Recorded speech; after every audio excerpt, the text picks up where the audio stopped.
Baik, ya meskipun kualitas suaranya mungkin kurang baik ya, tapi semoga saya berharap Bapak Ibu bisa melihat ya tadi videonya begitu. Nah, saya ingin mengundang Bapak Ibu sekalian ya, rekan-rekan sekalian, tadi itu yang Anda lihat apa sih itu? Saya mengundang teman-teman untuk sharing ya, boleh langsung open mic tadi itu tentang apa? Lalu apa ya hubungannya dengan memfasilitasi perkembangan emosi anak?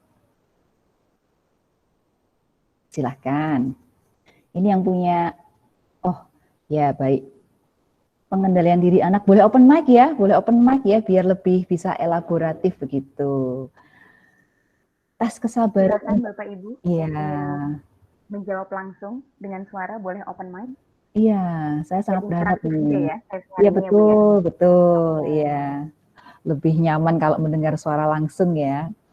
Tapi nanti yang chat juga akan saya bacakan sih ya. Chatnya saya lihat. Oke, ada yang mau sharing pendapatnya begitu? Tadi itu tentang apa sih gitu? Lalu kira-kira itu hubungannya apa sama perkembangan emosi ya? Gitu.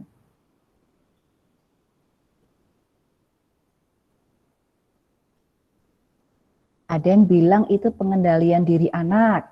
Ya, oke. Laporkan kamu. Ini Mbak Dinda atau Bu Dinda mau sharing mungkin? Atau ini ada juga yang bilang tes kesabaran anak-anak. Boleh. Iya, ini maaf Bu, anak saya ribut, nggak apa-apa. Iya, itulah kalau masih punya anak usia dini ya, pasti ada keributan di belakang kita gitu. Ada yang mau sharing ini? Memberi pendapat tadi tentang apa sih itu? Bu, saya mau memberikan pendapat. Boleh, silahkan. Terima kasih. Perkenalkan, saya Aida. Saya dari Banda Aceh. Menurut saya menarik sekali tadi video ya tentang marshmallow test. Artinya di mana seorang anak mungkin di hadapannya diberikan sesuatu yang baik, sesuatu yang mungkin memang kesukaan anak-anak ya, manis begitu ya. Namun mereka diberikan sebuah sebuah bisa dikatakan sebuah perintah mungkin tunggu dulu ya, jangan makan dulu. Nah ternyata memang kita lihat tadi ada anak yang memang usianya kayaknya sudah agak besar, tapi ada juga yang kecil. Nah di situ juga kita bisa lihat bahwa memang respon atau pesan yang disampaikan itu akan ditangkap oleh anak sesuai dengan usianya. Anak akan merespon sesuai usianya. Karena kita lihat anak yang lebih kecil tadi kan tetap memakan marshmallow-nya. Nah, setelah mereka mungkin bersabar dengan menguasai kondisi menunggu itu ya, menunggu yang membosankan mungkin, terus tiba-tiba datang ya orang tadi gitu ya, mungkin itu apa orang tuanya kita nggak tahu yang tesnya tadi, ternyata kalau misalnya mereka masih mampu mematuhi perintah yang diberikan tadi, mereka akan mendapatkan yang lebih lagi begitu. Artinya ketika kita mungkin bersabar terhadap sesuatu, kita mengajarkan bahwa anak bersabar terhadap sesuatu nantinya akan mendapatkan yang lebih baik lagi dari yang tadi. Mungkin seperti itu secara sekilas. Terima kasih Bu. Oke, terima kasih Ibu Aida atau Mbak Aida ini? Boleh apa aja Bu. Baiklah. Dari Aceh nih, posisi lagi sedang di Aceh ya? Wow, ya, terima kasih. Tadi sepertinya ada satu lagi ya yang mau berbagi. Kalau tidak salah tadi sepertinya ada dua yang berbarengan masuk, tapi kemudian salah satu menutup. Apakah ada lagi satu lagi? Tadi yang dilihat apa? Gitu. Terus apa ya hubungannya dengan perkembangan emosi anak? Apakah masih ada?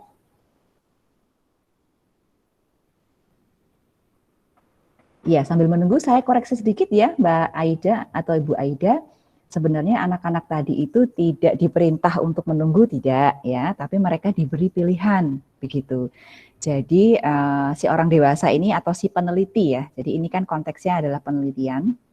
Si orang dewasa ini mengatakan, kamu saya beri 1 marshmallow, boleh langsung dimakan kalau kamu mau, tapi kalau kamu mau menunggu, nanti aku balik lagi, kamu bakal dapat 1 lagi, jadi kamu akan dapat 2 begitu. Jadi sebenarnya anak tidak dilarang untuk langsung makan, tapi mereka diberi pilihan begitu ya. Nah, apakah ada yang mau berbagi lagi? Nah, kalau tidak ada, baiklah tadi, dan saya tadi juga sepakat ya dengan Mbak Ida, tadi ada anak-anak dengan usia yang berbeda-beda. Ada yang kelihatan masih kecil, mungkin seperti usia 2 tahun, 3 tahun ya. Ada juga yang usianya sudah sepertinya sudah 5 tahun atau bahkan 6 tahun begitu. Dan tadi kita lihat responnya memang berbeda ya. Anak-anak yang lebih muda tadi ya, misalnya ada yang si penelitinya ini belum selesai ngomong ya, tapi marshmallow-nya sudah langsung dimakan gitu ya. Baru dijelaskan ini marshmallow kamu boleh langsung makan ya, baru mau ke kalimat berikutnya sudah langsung dimakan ya. Jadi dia tidak bisa menunggu pada untuk kalimat berikutnya ya, langsung apa yang dia dengar langsung dia lakukan begitu. Tapi ada juga yang sedikit lebih besar tadi langsung dimakan begitu si peneliti itu menutup pintunya gitu ya, seperti itu.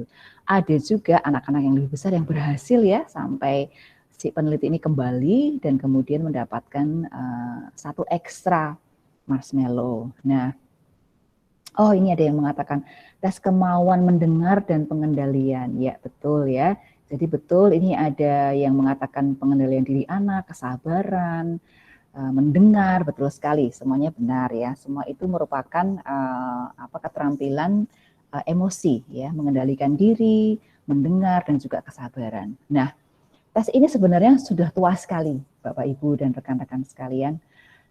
Tes ini diselenggarakan oleh Stanford University dan itu sudah 50 tahun lebih ya yang lalu ya.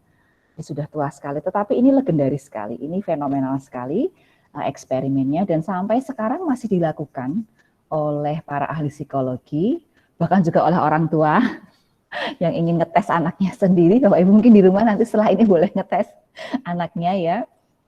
Karena hasil penelitian yang dilakukan lebih dari 50 tahun yang lalu itu memang cukup menakjubkan ya. Jadi anak-anak tersebut setelah mendapatkan tantangan marshmallow ini atau the marshmallow test ini, 12 tahun kemudian mereka diikuti ya, mereka dites kembali atau dievaluasi kembali performansinya sebagai remaja ya. Kalau mereka waktu itu dites sekitar usia 5 tahun, maka 12 tahun kemudian berarti kan sekitar umur 17-18 tahun ya. Itu ditemukan anak-anak yang kontrol dirinya positif. Nah, ini minta tolong slide berikutnya. Jadi ditemukan pada anak-anak yang tadi Bapak Ibu lihat ya, berhasil menahan diri ya, tidak makan marshmallow-nya yang pertama, menunggu sampai si peneliti kembali, itu ditemukan mereka merupakan individu dewasa yang mungkin bisa saya belum kelihatan slide berikutnya, Mbak. Nah, atau mungkin kalau mau diganti pakai PPT juga bisa. PPT-nya sudah sampai di, sudah kelihatan ya. Sudah diterima oleh Rosi tadi. Nah, anak-anak yang tadi Bapak Ibu lihat berhasil menahan diri, ya, menunggu untuk mendapatkan marshmallow yang kedua, itu 12 tahun kemudian, ketika dievaluasi performansi dirinya, mereka adalah individu dewasa yang percaya diri, confident atau percaya diri, begitu.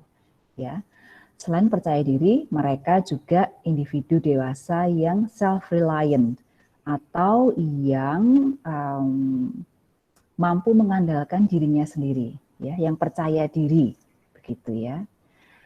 Dan yang ketiga, mereka juga individu dewasa yang ternyata performansi akademiknya itu lebih baik, ya.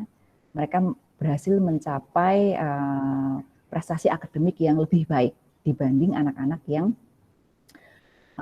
tadi ditemukan tidak bisa menahan diri, begitu ya. Jadi ini luar biasa ya penelitiannya, begitu. Ditemukan 3 kualitas anak-anak yang mampu menunjukkan self control atau kontrol diri yang baik. Itu ada 3 kualitas ketika mereka dewasa: percaya diri, ya, mengandalkan diri sendiri, mampu mengandalkan diri sendiri, dan juga memiliki performance akademik yang baik. Nah, bagaimana dengan anak-anak yang tadi Bapak Ibu lihat langsung memakan marshmallow-nya ya, tidak mau menunggu sampai ada marshmallow yang kedua ya. Ini bisa dilanjutkan ke slide berikutnya. Nah, mereka yang kontrol dirinya kurang itu ditemukan 12 tahun kemudian, ditemukan dalam kondisi yang atau dalam kualitas individu yang lebih mudah frustrasi ya ketika menghadapi masalah, dan juga punya kecenderungan indecisif atau sulit mengambil keputusan ya, begitu. Dan juga cenderung disorganized atau dalam menghadapi atau menyelesaikan tugas-tugas itu cenderung lebih tidak teratur, begitu ya. Jadi bisa dibandingkan dengan yang memiliki kontrol diri yang baik tadi. Yang pertama tadi itu confident-nya, sementara yang ini mudah frustrasi. Lalu yang tadi itu self-reliant ya, atau mantap mengandalkan keputusannya sendiri. Yang ini sulit mengambil keputusan. Sementara yang tadi itu memiliki performance akademik yang baik, sementara yang ini adalah disorganized. Tetapi Bapak Ibu, nanti kalau Bapak Ibu di rumah habis ini mencoba ngetes anaknya ya, dengan marshmallow atau dengan Oreo mungkin, atau dengan apapun yang mereka suka ya, dengan gummy bear kayak gitu-gitu ya yang mereka senang. Dan kalau mereka tidak bisa menunggu sampai marshmallow yang kedua, tidak berarti kemudian masa depannya sudah diputuskan bahwa mereka akan menjadi orang dewasa yang frustrasi dan sulit mengambil keputusan dan disorganized, enggak begitu juga ya. Si peneliti ini namanya Walter Mischel pun menegaskan bahwa kita juga tidak bisa mengambil kesimpulan begitu saja bahwa anak-anak tersebut kalau tidak bisa menahan diri atau tidak menunggu sampai marshmallow yang kedua kemudian akan menjadi individu dewasa yang seperti ini ya, yang kontrol dirinya negatif ini. Tidak seperti itu juga, karena faktor lingkungan pastinya juga turut berpengaruh dan bisa saja menghasilkan hasil akhir atau ketika dewasa yang berbeda begitu. Tapi hasil penelitian itu seperti itu ya. Nah, ini menunjukkan pentingnya kontrol diri, mengembangkan kontrol diri pada anak-anak sejak dini. Ini yang disebut sebagai delayed gratification atau menahan diri untuk merasakan kepuasan ya, atau merasakan sesuatu yang menyenangkan. Ini sangat penting sekali. Begitu. Oke, nah bagaimana kita bisa mengantarkan anak-anak dengan kontrol diri, kontrol emosi yang baik? Nah, ini kita awali dulu dengan memahami tahap perkembangan mereka. Ya, kita harus mundur ya, mulai dari awal nih ya, di slide berikutnya. Nah, kita lihat dulu dari awal ketika mereka masih bayi. Nah, kalau kita ingin dengan baik bisa memfasilitasi perkembangan emosi anak usia dini, kita lihat ya tahap-tahap perkembangannya seperti apa gitu. Nah, mulai dari bayi, mungkin di sini ada Bapak Ibu yang masih punya baby ya, belum sampai usia 1 tahun gitu ya. Nah, ini diawali dengan ketika mereka masih bayi, lahir ya, sampai usia 1 tahun, ini masa-masa kritis ya, untuk mengembangkan bonding atau basic trust atau rasa percaya kepada orang tua ya, tentunya ya, dengan orang tua. Nah, gitu. Ini ditunjukkan misalnya pada zaman sekarang ini ketika anak begitu lahir itu langsung diberikan kepada ibunya ya, kalau nggak salah ya sekarang ya, langsung diberikan kepada ibunya untuk didekap gitu ya, mencari puting susu, untuk bisa menyusui, seperti itu. Itu juga salah satu cara agar tercipta bonding begitu. Nah, berikutnya dalam 1 tahun pertama kehidupan seorang anak ini sangat penting gitu. Apakah anak merasa aman? Apakah anak merasakan kehangatan dan kelekatan dengan ibu ya, terutama dengan ibu, tapi juga tentunya dengan ayah ya. Ayah juga bisa menjadi figur lekat yang diperlukan oleh anak.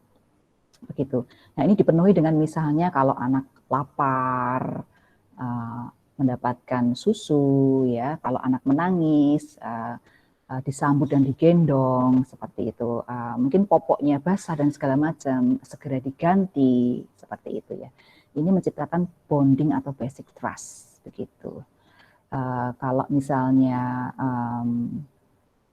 ibu pergi keluar dari kamar, kemudian anak mencari, ibu kemudian muncul lagi. Nah, ini yang membantu anak untuk mengembangkan basic trust atau bonding.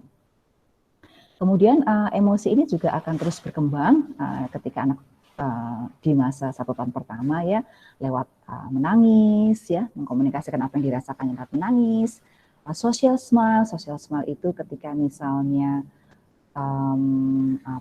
anak mungkin mendengar suara ibu ya, lalu tersenyum, atau mencium bau ibu khas sekali bau ibunya, dia tersenyum seperti itu. Dan juga mengimitasi atau menirukan facial expression atau ekspresi wajah.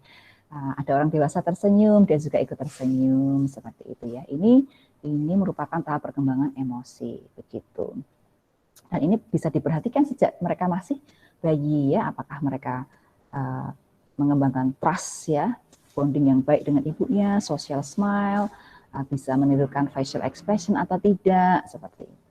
Dan juga mengembangkan stranger anxiety atau rasa cemas kepada orang asing. Ini sangat wajar begitu ya. Ketika ada orang lain yang belum pernah dilihat, kemudian mengamati wajahnya, ini siapa gitu ya. Fitur wajahnya kok beda, kok tidak seperti yang kau lihat selama ini begitu. Kemudian merasa cemas atau menangis, ini hal yang sangat wajar begitu. Nah, ini merupakan masa-masa awal anak untuk menumbuhkan emosi ya. Lalu nanti ketika mereka berusia 1 sampai 3 tahun, ini mulai udah bisa jalan ya. Usia 1 mulai udah bisa jalan, mulai kesana kemari ya. Ini anak mulai mengembangkan dunia yang bisa dia dijelajahi begitu ya. Nah, ini dia mulai menunjukkan otonominya untuk meraih benda-benda, ya, kemudian merasakan benda-benda, mencoba berdiri, naik ke kursi, ya, kemana-mana, meraih sesuatu, ya. Ini salah satu tahap awal di mana anak mulai menunjukkan otonominya, begitu. Ingin melakukan banyak hal, ingin bermain dengan banyak hal. Nah, tetapi juga di satu sisi, selain daya eksplorasinya sudah semakin besar, keinginannya untuk mengeksplorasi tinggi, tetapi belum dibarengi ya dengan kematangan emosi, sehingga misalnya dia menunjukkan perilaku tantrum ya ketika dilarang oleh orang tuanya untuk bermain sesuatu misalnya ya, atau tidak dipenuhi keinginannya, kemudian dia tantrum ya, atau juga menunjukkan negativisme. Negativisme itu misalnya diminta untuk A dengan sengaja melakukan B begitu ya, atau menolak, nggak mau, tidak gitu ya, itu dengan sengaja kepada orang tuanya. Nah, itu memang salah satu cara mereka untuk mau mengembangkan otonomi dirinya begitu ya. Di usia 1 sampai 3 tahun mungkin Bapak Ibu sambil membayangkan, oh anakku di usia ini enggak ya, apakah dia sering mengatakan tidak, nggak mau, diminta mengambil mungkin mengembalikan bantal, malah bantalnya dibuang misalnya, seperti itu ya, melakukan hal yang sebaliknya begitu. Kemudian nanti di usia 3 sampai 5 tahun ini ditandai dengan terbukanya dunia sosial ya, anak mungkin sudah mulai masuk playgroup atau TK ya, sudah mulai punya teman seperti itu. Ini berlanjut ini negativismenya ini ya, testing the limit gitu. Jadi justru melakukan sesuatu yang berlawanan dengan kehendak orang tua, misalnya seperti itu ya. Ini hanya untuk testing the limit saja sebenarnya ya. Mereka ingin mencoba apakah mereka bisa otonom gitu ya, bisa melakukan sesuatu sesuai dengan kehendakku gitu ya, bukan karena diminta oleh orang tua misalnya seperti itu ya. Sebenarnya ini bagian yang sangat normal begitu ya, dan ini juga bagian yang sehat ya, tahapan yang sehat bagi anak untuk mengembangkan otonominya ya, supaya mereka juga punya kemampuan untuk berinisiatif ya, berinisiatif misalnya memulai sebuah permainan, memilih permainannya sendiri, memilih baju yang dia inginkan, memilih makanan yang dia mau ya. Ini inisiatif begitu ya. Jadi justru ketika anak ngetes Bapak Ibu nih ya, dengan keinginannya yang berbeda dengan Bapak Ibu atau melawan, ini sebenarnya satu tahap yang sehat juga ya bagi mereka begitu. Nah, ini juga ditandai dengan ekspresi emosi melalui bahasa seharusnya ya, di mana anak-anak di usia 2 tahun lebih sudah mulai memiliki kosakata yang banyak begitu ya, termasuk kosakata yang terkait dengan emosi begitu ya, seperti misalnya sedih, senang, ya, capek, ya seperti itu ya. Lalu ini juga di masa di mana anak mulai menemui aturan ya, karena dia masuk dunia sekolah, ketemu dong sama aturan-aturan di sekolah begitu ya, dan juga ketemu teman ya, mulailah mereka mengasah keterampilan sosial ya, berteman dengan teman, mulai ada konflik-konflik sosial. Nah, ini mulai anak dihadapkan dengan permasalahan-permasalahan yang terkait dengan emosi begitu ya. Seperti itu, di mana ini kaitannya dengan relasi sosial dengan teman sebaya juga seperti itu ya. Misalnya berebut mainan ya, atau menginginkan sesuatu yang dimiliki oleh temannya di sekolah, misalnya seperti itu ya. Ya, interaksi sosial yang menimbulkan permasalahan-permasalahan emosi. Nah, di usia 3-5 tahun inilah pentingnya juga untuk mulai mengajarkan delayed gratification atau menahan diri atau menunda kepuasan ya. Karena ini seperti yang tadi Bapak Ibu lihat di film The Marshmallow Test, ini sangat berdampak pada kemampuan kontrol diri anak ya, dan itu akan terbawa hingga dewasa begitu. Oke, waktu saya masih berapa lama ya? 10 menit ya mungkin ya? Atau betul, 10 menit ya, baik. Mari kita sampai jam 3 boleh. Oh, baik, jam 3. Nah, oke, baik.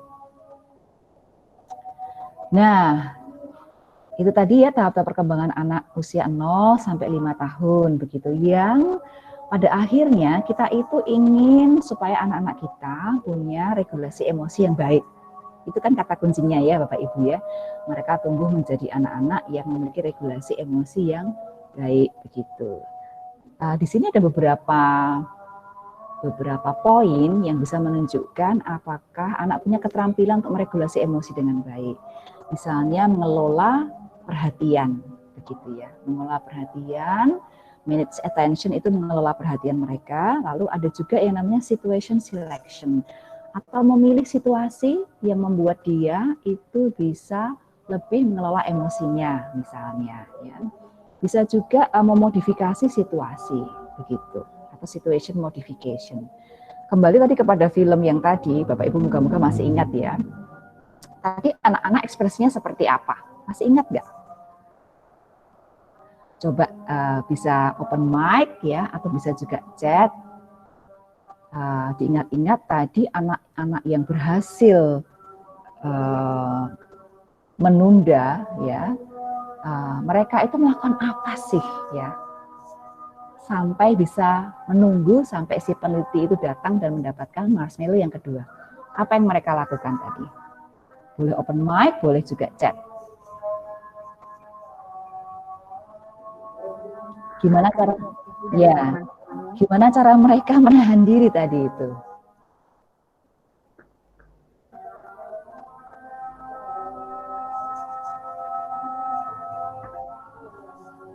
Ya, ada yang masih ingat? Boleh open mic loh. Boleh juga ditulis di chat.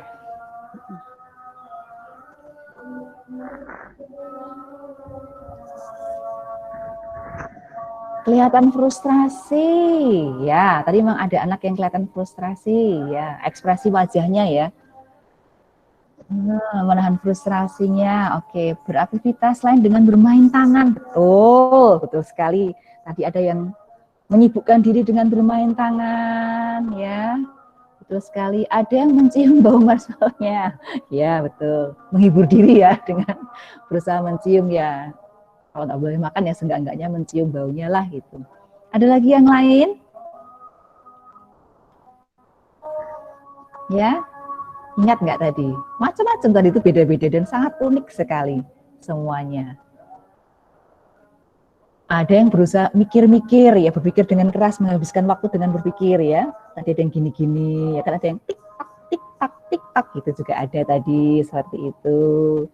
Memandang ke arah lain, betul sekali. Tadi ada yang memandang ke arah lain, berusaha mengalihkan perhatiannya ya supaya tidak tergoda dengan marshmallow. Ya, silahkan ditulis lagi. Nah, ini tadi ada satu anak yang memalingkan wajah ya menghadap ke sana. Ya.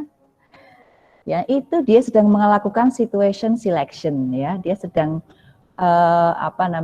memilih ya. Dia memilih situasi. Kalau aku memilih menghadap ke depan, aku akan melihat marshmallow. Kalau aku memalingkan muka gitu ya, aku akan melihat situasi yang lain. Setidaknya dia tidak melihat apa-apa begitu ya. Seperti itu. Ada juga yang situation modification atau memodifikasi situasinya, misalnya dengan apa tadi ya? Tadi ada yang sibuk dengan tangannya atau TikTok gitu dengan kepalanya begitu ya, seperti itu. Berpikir iya, mengalihkan perhatian dengan berpikir seperti itu. Macam-macam. Ada yang mencium, ada yang memegang-megang lalu menjilat. Oke lah ya, dimodifikasi sedikit ya, tapi yang penting nggak makan gitu ya, seperti itu. Ya, seperti itu, macam-macam. Dan ini keterampilan yang sangat penting ya. Besok ketika kita dewasa kan kita juga pasti menghadapi masalah ya, pasti menghadapi masalah yang menimbulkan situasi emosi yang nggak enak begitu ya, atau yang harus membuat kita merasa nggak nyaman, gelisah gitu. Nah ini ya bagaimana kita mengelola atensi, memilih situasi atau memodifikasi situasi ini juga akan kita perlukan ketika kita dewasa begitu. Nah itu ya. Baik, bisa dilanjutkan. Nah itu tadi kuncinya di regulasi emosi ya. Nah untuk bisa mengembangkan regulasi emosi yang baik, ini tadi Bapak Ibu, tadi saya sempat menyinggung soal bonding ketika anak masih bayi ya, pentingnya bonding dan basic trust itu nomor 1 ya. Kalau anak tidak punya bonding dengan orang tua dan basic trust dengan orang tua, maka kemungkinan besar dia pun tidak bisa mengembangkan rasa percaya kepada lingkungannya begitu. Sebenarnya Bapak Ibu ada satu lagi marshmallow test yang lain, versi yang lain dikembangkan oleh peneliti selanjutnya, itu yang menggunakan variasi situasi. Jadi begini, dalam marshmallow test yang lain itu peneliti memberikan sebelumnya alat mewarnai begitu. Anak-anak diberi alat mewarnai tapi hanya terbatas cuma krayon. Lalu peneliti ini bilang, kamu boleh menggambar pakai krayon ini ya, jumlahnya cuma 12 gitu.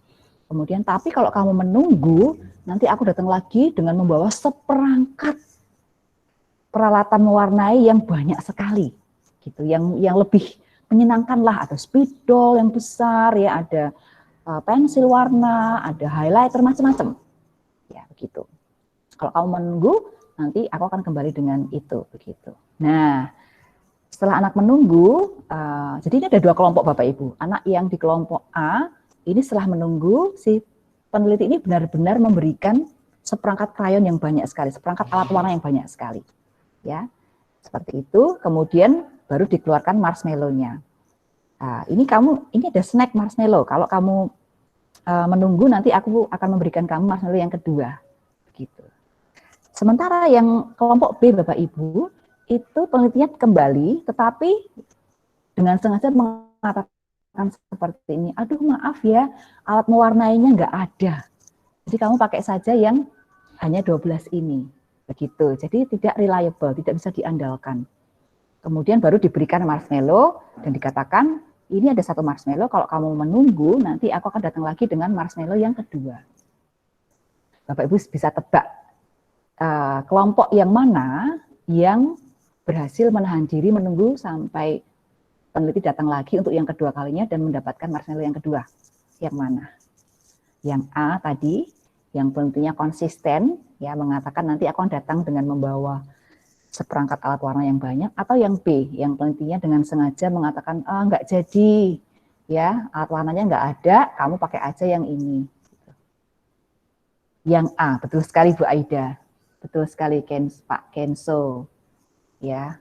Jadi pada anak-anak di kelompok A, ya kelompok eksperimen yang A ini disebut sebagai reliable environment, lingkungan yang bisa diandalkan.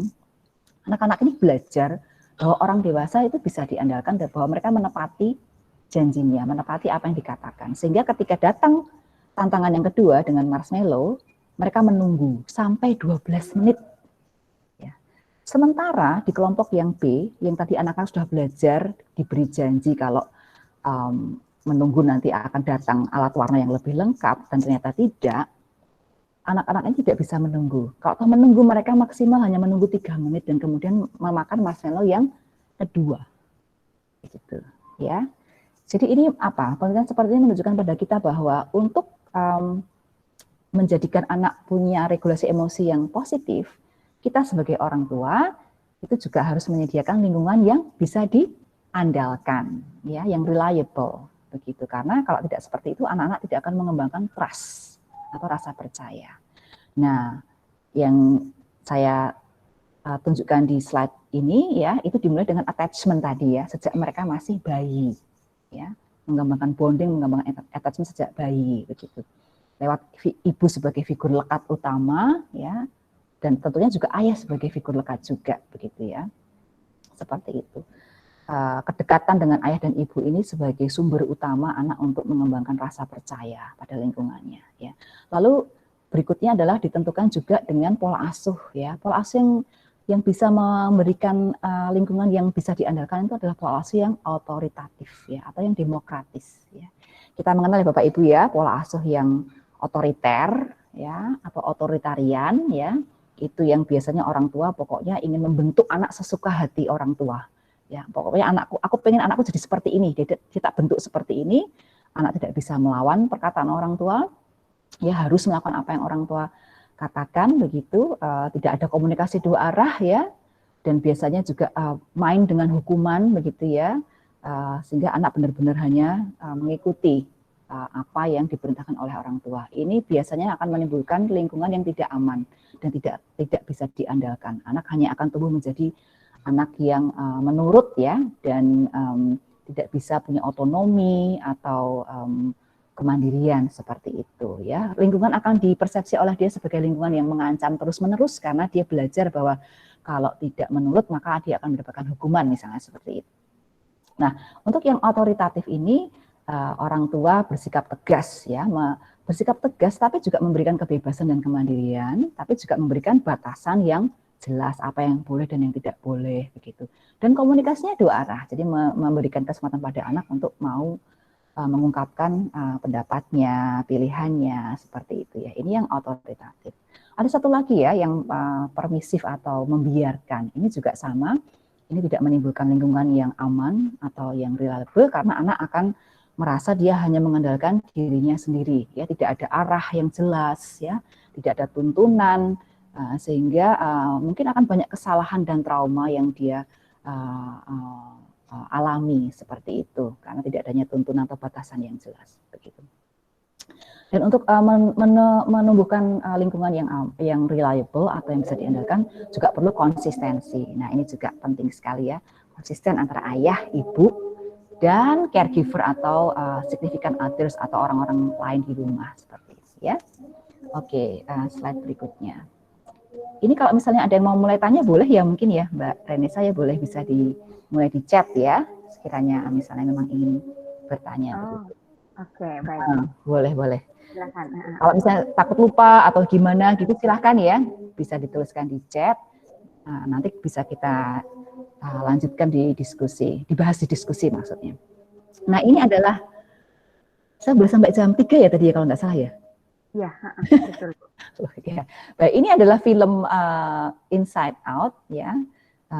Saya kurang tahu Bapak Ibu udah pernah lihat belum? Kalau belum pernah lihat, tonton ya. Ini bagus banget ini film Inside Out ini.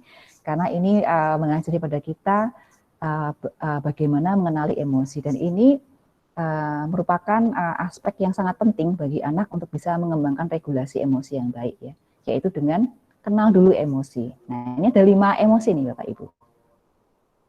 Apa saja di sini? Kalau Bapak Ibu bisa menebak, ini 5 emosi ini apa aja ya? Bisa ditulis di chat.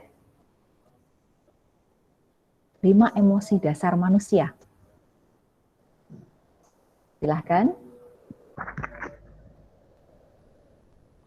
5 dasarnya ini tergambar dari ekspresi 5 orang ini ya, Bu? Tergambar, betul, betul. Tidak hanya dari ekspresinya, tapi juga dari warnanya. Ya, ya. Warna ini juga menunjukkan karakter emosi. Ya. Nah, Bapak Ibu ini apa saja ya? Gembira, takut, marah ya. Takut, marah, senang, sedih, jengkel. Oke. Sedih, bahagia, marah, jijik, takut ya.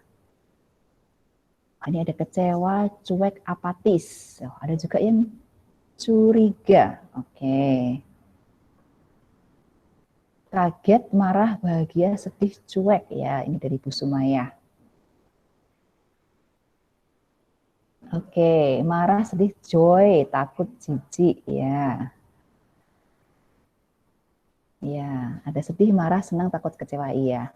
Ini tokoh-tokoh atau karakter ini yang ungu ini takut ya, fear. Lalu yang merah ini bisa kelihatan sekali ya, ini adalah anger atau marah ya, angry. Ya, ini joy ya, atau senang, bahagia. Yang ini sad atau sedih. Dan yang terakhir ini adalah disgust atau jijik gitu ya. Nah, ini adalah 5 emosi dasar manusia begitu. Oke, sebenarnya saya ada filmnya, tetapi ini kalau melihat tadi kendala jaringan sepertinya nggak nyaman juga ya kalau diputar filmnya. Jadi kita skip aja, dan waktunya juga sudah lewat. Kita skip aja. Nah ini filmnya. Bapak Ibu nanti bisa cari sendiri ya. Kalau misalnya belum nonton. Nah ini pentingnya untuk mengenali emosi ya. Nah, dan cara yang paling utama membantu anak mengenali emosi adalah Anda, orang tua, sebagai role model, begitu ya. Jadi dalam keseharian, ibu atau ayah memang kuncinya, ya, kunci bahwa kita sebagai ibu, setiap hari mencontohkan kepada anak, gitu ya. Misalnya, hari ini mama sedih banget, gitu ya. Karena ada teman mama yang meninggal misalnya karena kemarin kena COVID-19 misalnya seperti itu. Atau hari ini mama rasanya bosan ya di rumah terus menghadap layar komputer terus ya, seperti itu ya. Atau hari ini mama merasa tadi mama lihat laba-laba dan itu takut banget mama gitu ya, seperti itu. Dan sebagainya ya. Jadi orang tua sebagai role model yang menunjukkan pada anak bahwa emosi itu ditunjukkan dan juga disebutkan namanya apa begitu ya, supaya anak juga berlatih ya melalui kejadian sehari-hari dari orang tua gitu. Dan kemudian anak juga berlatih melalui kejadian sehari-hari yang dialami ketika mungkin dia jatuh, atau dia menemukan sesuatu yang menjijikkan, atau dia takut terhadap sesuatu, atau dia senang. Itu juga diajak untuk mampu melabel emosinya itu ya, mengungkapkan apa yang dia rasakan. Ya, ini cara yang paling utama. Oke, lanjut lagi slide berikutnya. Nah, cara yang lain banyak sekali ya, yang sekunder ya, yang bisa dilakukan oleh Bapak Ibu sekalian ya, bermain peran ya. Misalnya bermain peran ayah, ibu, anak memainkan sebuah peran yang menunjukkan emosi-emosi tertentu begitu ya, atau membaca dongeng, baca buku cerita, dari lagu banyak sekali ya, lagu tentang emosi atau permainan, atau juga film seperti menonton Inside Out tadi itu ya, itu sangat baik untuk membuat anak belajar tentang emosi. Oke, lanjut lagi Mbak, slide berikutnya. Nah, Sama halnya dengan mengenali emosi, regulasi emosi juga itu kuncinya ada di role model orang tua, ya, role model orang tua sebagai role model menunjukkan pada anak bisa meregulasi emosinya. Nah ini kayak biasanya paling sulit ya, gitu. Kemarin di satu kesempatan dengan TK Rumah Cita, kami mengadakan seminar di mana pembicaranya itu adalah anak-anak, gitu ya, anak-anak dari TK Rumah Cita. Itu ada satu anak yang mengatakan ketika saya tanyai, apa yang paling kamu nggak sukai selama belajar dari rumah gitu. Dan apa yang kamu sukai ketika selama kamu belajar dari rumah begitu. Nah, ada seorang anak yang mengatakan seperti ini. Aku senang ini belajar dari rumah karena tiap hari aku bisa peluk ibu gitu ya. Jadi kebutuhan emosinya itu ternyata adalah selalu berdekatan dengan ibu dan selalu dipeluk sama ibu gitu. Nah, hal yang nggak dia sukai adalah ibu marah-marah ya. Gitu. Jadi karena ya setiap hari 24 jam ya lihat orang tuanya menjadi role model bahwa orang tua marah-marah begitu. Nah, ini juga salah satu contoh bagaimana anak bisa belajar dari orang tua tentang apakah orang tua bisa meregulasi emosi atau tidak, seperti itu ya, lewat kejadian sehari-hari begitu ya. Mungkin Bapak Ibu bisa ingat-ingat ya kejadian-kejadian apa yang itu baik ya dilihat oleh anak pada waktu itu, atau kejadian-kejadian yang mungkin kita loose gitu ya, atau lepas kontrol sehingga tidak menunjukkan contoh regulasi emosi yang baik pada anak gitu. Nah, hal lain yang bisa dilakukan selain yang primer tadi juga dengan metode atau strategi yang lain ya, misalnya dengan melatih mindfulness anak ya. Itu mindfulness itu maksudnya melatih anak supaya sungguh-sungguh merasakan apa yang sedang dia lakukan pada saat ini ya. Misalnya kalau ketika lagi sedang mandi, mungkin kita bisa tanya ini busanya, gimana rasa busanya, baunya seperti apa ya. Seperti itu, airnya hangat atau dingin, itu semuanya mindfulness ya. Ada juga yoga anak ya, sekarang sudah banyak ya latihan-latihan yoga untuk anak, itu juga bisa membantu anak untuk meregulasi emosi begitu. Ada juga dengan cara bermain peran ya, sekali lagi kita mungkin bisa memilih skenario, satu skenario yang membuat anak nanti bisa pura-pura ya meregulasi emosinya.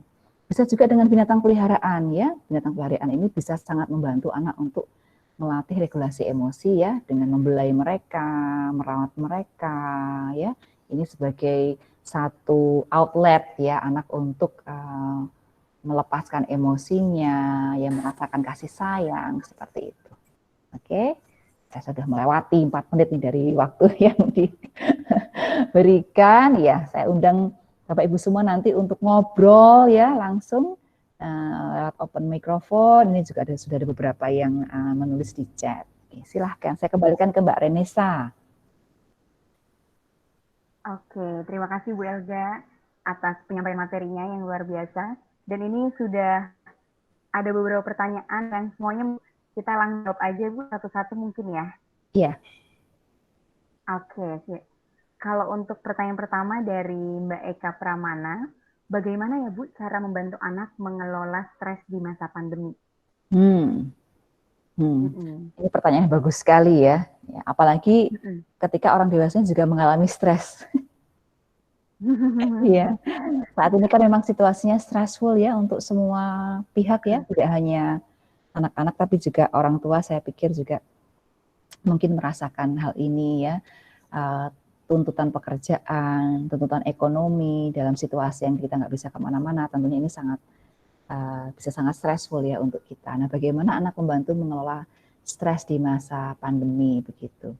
Satu hal yang bisa sangat membantu adalah membangun rutinitas. Ya, rutinitas itu kunci gitu.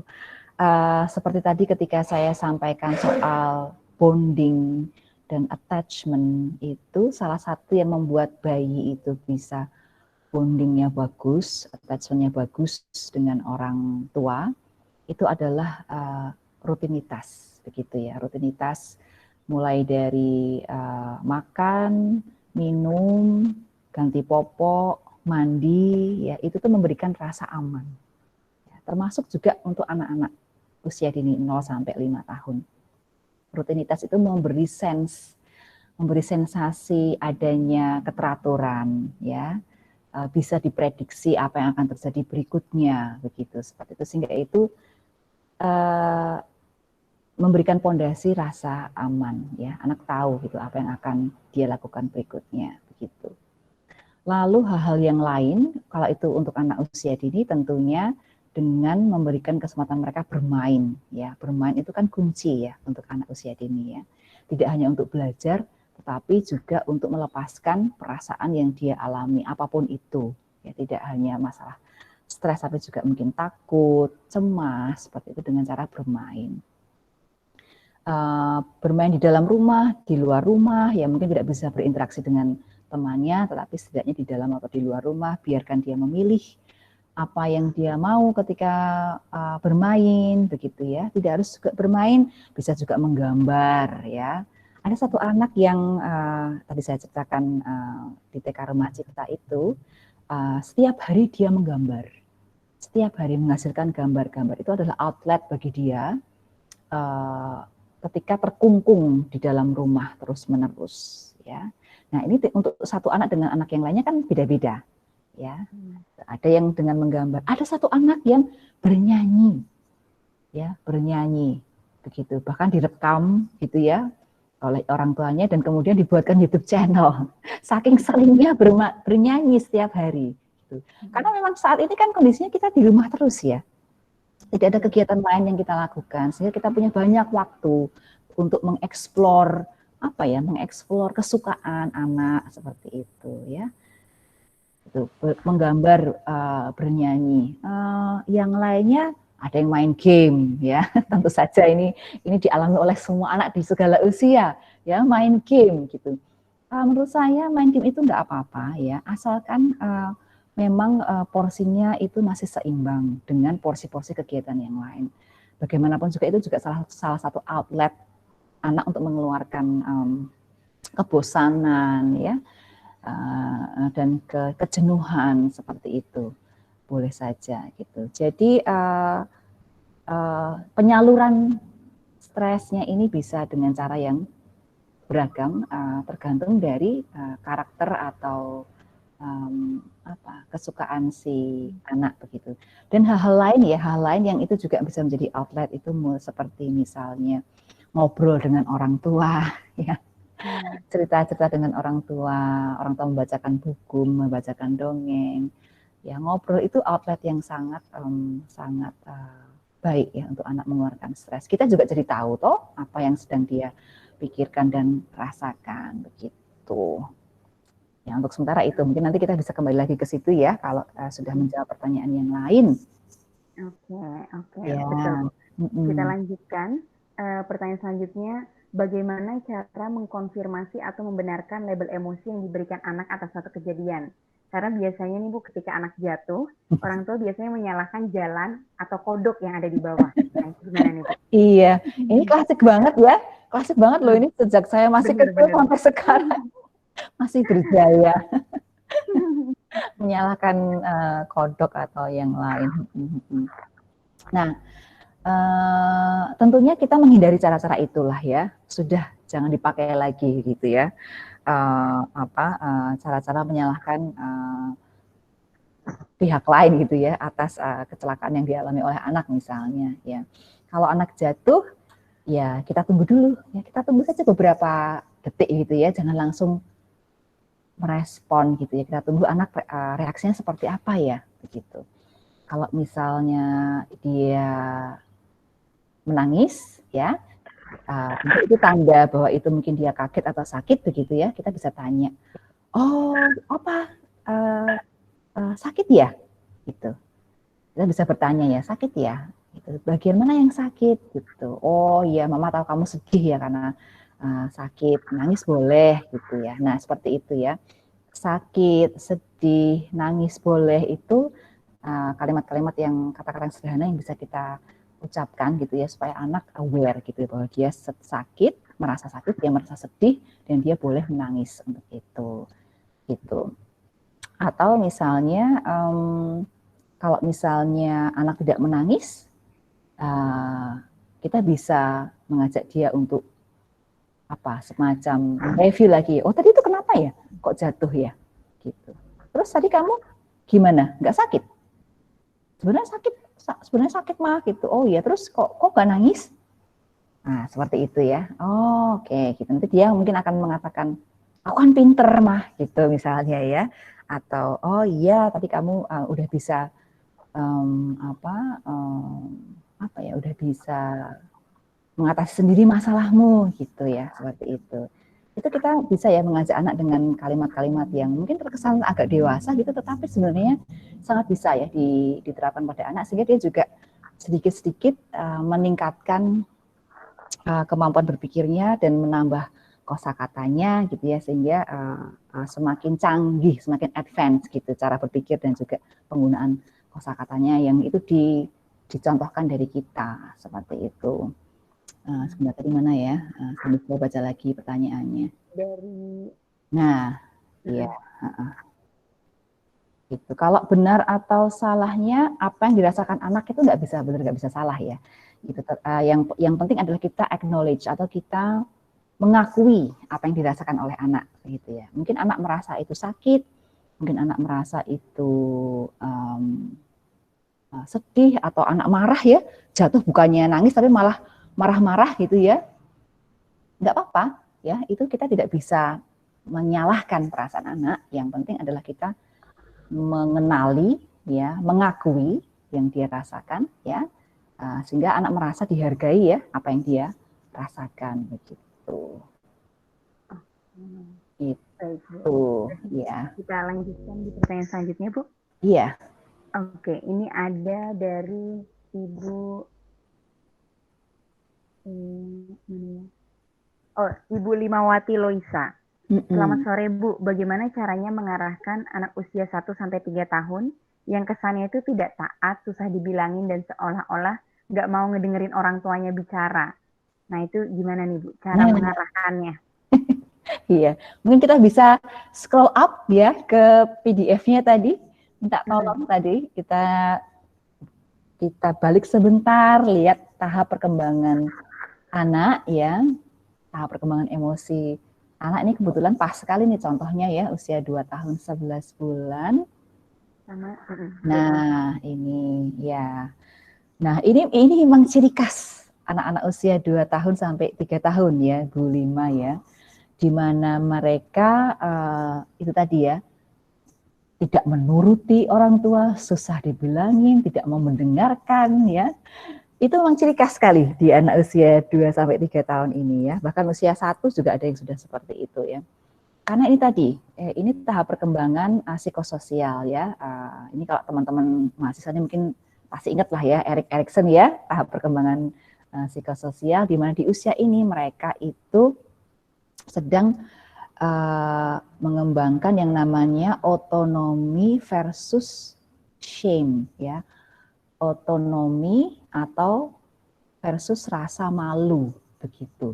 Nah, ini justru Bu Lima dan Bapak Ibu yang lain, ini adalah masa krusial ya, supaya anak kita tumbuh menjadi anak yang otonom. Jangan kemudian menjadi anak yang diliputi rasa malu atau rasa rendah diri ya.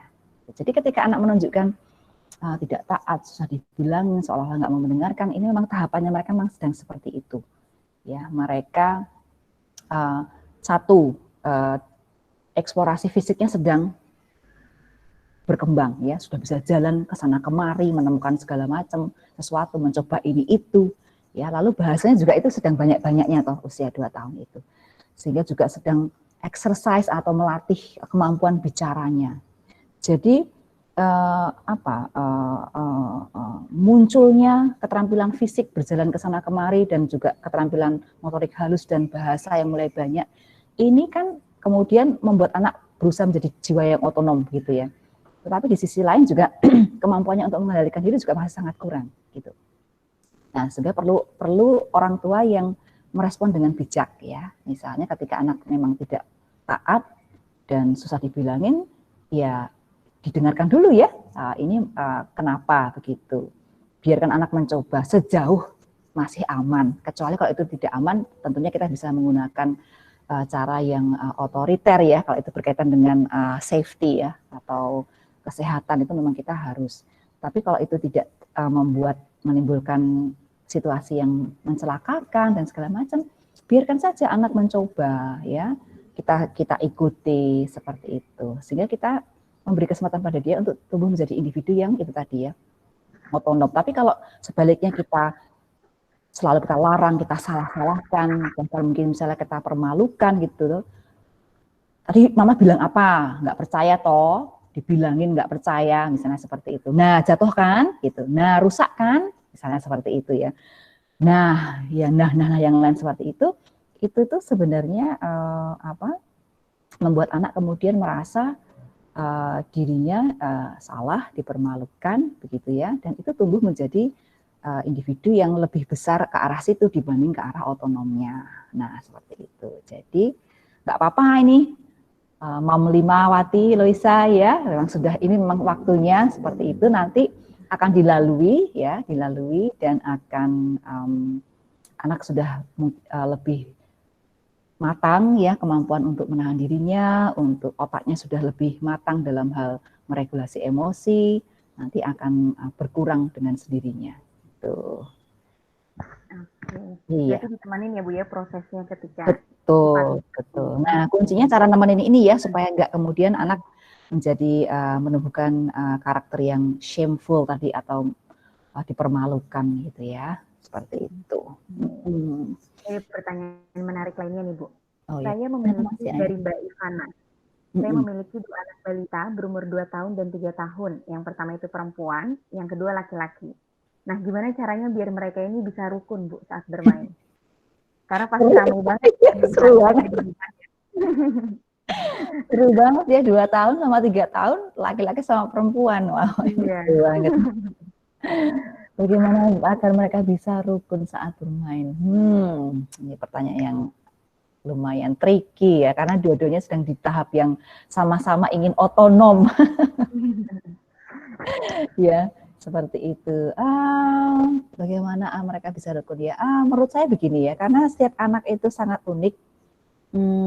Masing-masing dari mereka mungkin tidak harus selalu bersama-sama setiap saat dan rukun setiap saat ya. Itu ada porsi di mana anak butuh memang dia dengan dirinya ya, tidak harus rukun begitu ya dengan saudaranya di usia ini loh ya, di usia 1 sampai 3 tahun ini ya. Karena ini masanya dia sedang mengumpulkan kemandirian, mengembangkan otonomi, dan itu mungkin butuh waktu sendiri gitu ya. Mungkin bermain sesuatu yang memang itu kesukaannya. Ya, yang itu yang tidak disukai oleh kakaknya misalnya atau adiknya misalnya seperti itu. Makanan yang dia sukai, yang itu nggak disukai oleh kakaknya atau adiknya begitu. Buku atau lagu atau apapun, preferensi apapun dalam kehidupan mereka yang itu berbeda dengan saudaranya, misalnya seperti itu, ya. Nah, itu menurut saya nggak masalah ya, difasilitasi saja, begitu. Nah, di sela-sela itu sebagai orang tua mungkin kita bisa mulai menemukan hal-hal atau preferensi yang agak nyerempet sama, mirip gitu ya, yang antara adik dan kakak ini bisa serupa gitu. Saya kurang tahu apa gitu ya. Mungkin ini orang tua kan fungsinya di situ dengan mengobservasi dan mengamati anak. Nah, di waktu-waktu itulah ya yang kemudian bisa mereka disatukan begitu ya. Misalnya apa ya? Saya kurang tahu ya. Sama-sama suka main air misalnya ya. Sama-sama suka main air. Anak usia segini kan senang banget tuh main air gitu ya. Atau mungkin sama-sama suka dengan hewan peliharaan ya di rumah gitu ya. Atau sama-sama suka dengan film tertentu atau lagu tertentu misalnya, atau sama-sama suka dengan makanan tertentu. Nah, ini bisa kita buat sebuah kegiatan atau permainan bersama-sama begitu, seperti itu. Dan kalau toh pada waktu itu mereka bertengkar, itu pun juga momen-momen emas ya. Momen-momen emas karena mereka belajar apa tadi ya, belajar untuk mengendalikan diri, belajar untuk menerima perasaan ya. Tadi kalau kita belajar 5 emosi, ya anak itu kan membutuhkan 5-5-nya, ya. Tidak harus selalu joy terus, senang terus supaya mereka bahagia. Enggak. Supaya mereka tumbuh menjadi individu yang sehat dengan regulasi emosi yang sehat, mereka butuh rasa sedih, ya. Karena nanti dalam kehidupan nyata kita akan selalu berhadapan dengan peristiwa-peristiwa yang membuat kita sedih, ya kan, gitu.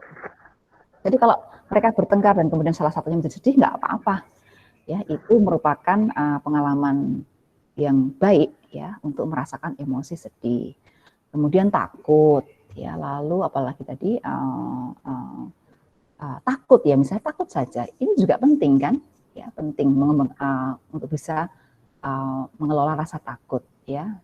Karena untuk rasa takut ini kita akan menjadi survive, ya. Ya, anak-anak harus takut dengan orang asing misalnya, ya. Anak-anak harus takut dengan orang dewasa yang melakukan kekerasan pada mereka atau teman sebaya yang melakukan bullying pada mereka. Mereka harus merasa takut, ya. Karena kalau nggak begitu kan mungkin tidak bisa menceritakan, ya, atau melaporkan. Nah, seperti itu, ya.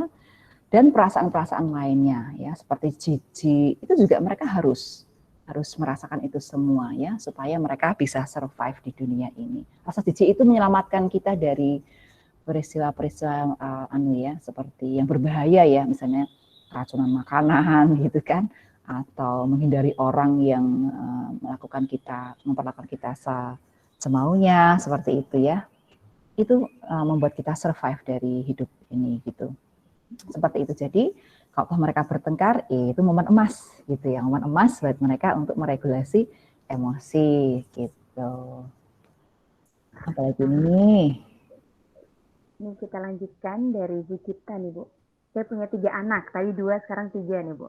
Yang pertama 4 tahun laki-laki, yang kedua 2 tahun laki-laki, dan yang ketiga 8 bulan perempuan.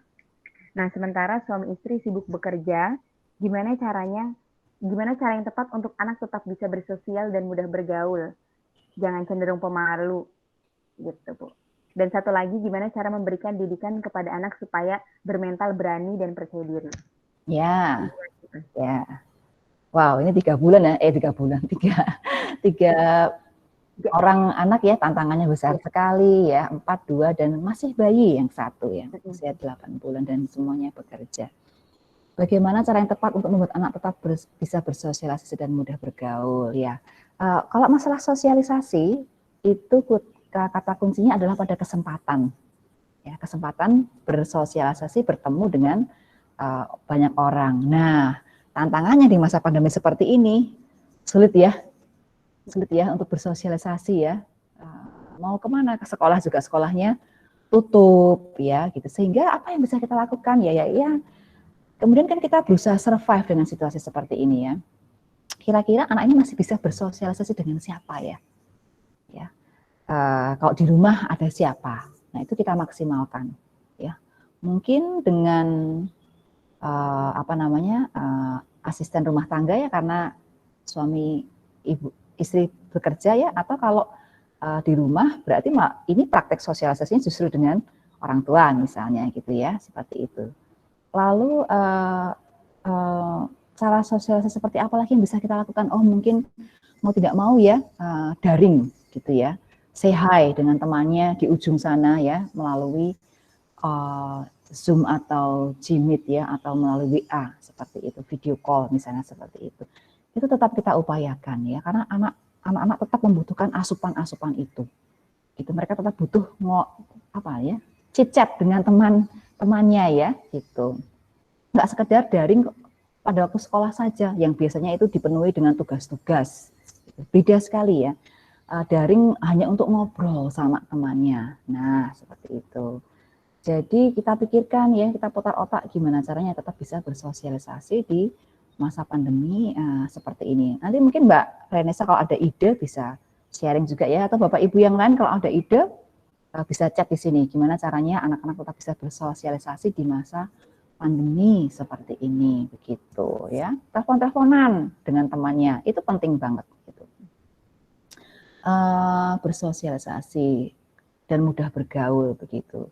Jangan cenderung pemalu. Nah, masalah cenderung pemalu atau tidak pemalu ini juga ada kaitannya dengan temperamen atau karakter anak ya. Ada anak-anak yang sangat fleksibel, sangat mudah ya.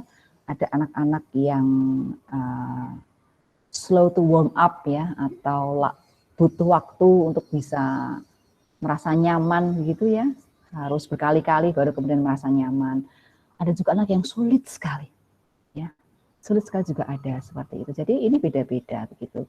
Jadi kalau jangan cenderung pemalu, mungkin kata jangan ini agak susah ya, karena itu tadi ya, yang bisa kita lakukan adalah memberikan fasilitas ya, fasilitas yang membuat mereka itu melatih kemampuan sosialnya, dan itu nanti bagaimanapun akan dipengaruhi juga dengan itu tadi, karakternya atau temperamen atau disposisi anak itu sendiri begitu. Yang itu juga kita tidak bisa menuntut semua anak itu sama. Dari 3 anak kemudian harus misalnya semuanya prigel kalau orang Jawa bilang ya, atau gampang sekali dengan orang itu gampang membangun hubungan gitu, berteman gitu, nggak bisa seperti itu juga ya, beda-beda setiap anak ya, seperti itu. Nah, bermental berani dan percaya diri itu tadi yang saya sampaikan ketika kita bisa berlatih meregulasi emosi, ya, kontrol diri atau juga percaya diri, itu dilatih dengan orang tua, ayah dan ibu sebagai role model, ya. Jadi ayah ibu juga harus menunjukkan kepada anak bahwa mereka adalah karakter yang percaya diri, begitu ya. Dengan kejadian sehari-hari di rumah yang bisa ditunjukkan kepada anak-anak gitu. Dan juga itu tadi, dari kejadian sehari-hari itu bagaimana kita membuat anak percaya diri. Misalnya ya, mulai dari bangun tidur sajalah gitu ya, simple saja. Diminta untuk membereskan tempat tidur misalnya ya. Apapun hasil yang ditunjukkan oleh anak ya, kita akan memberikan penghargaan ya. Terima kasih ya sudah rapi gitu. Besok nanti yang sebelah sini mungkin bisa lebih dirapikan, atau nanti cara melipat selimutnya nanti kalau bisa lebih rapi digelar di lantai daripada dilipat di kasur misalnya, seperti itu ya. Itu kan pujian seperti itu membuat anak merasa percaya diri. Dalam banyak hal lah, biarkan mereka melakukan sendiri ya.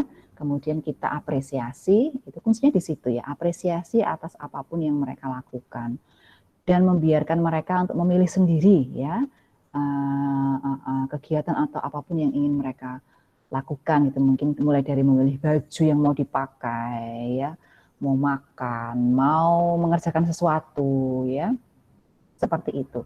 Tugas kita tuh hanya memberikan pilihan misalnya seperti itu, tapi biarkan mereka menentukan sendiri.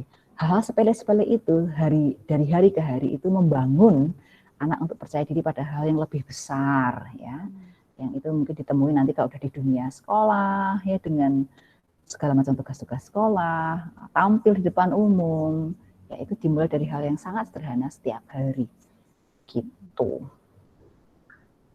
Oke. Terjawab ya Bu Cipta.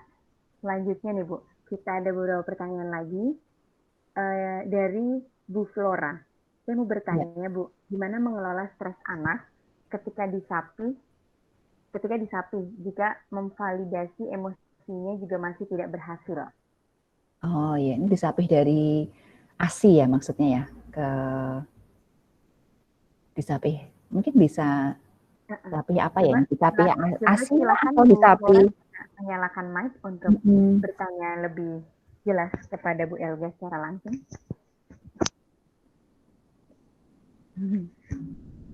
Halo, Bu Flora. Ya.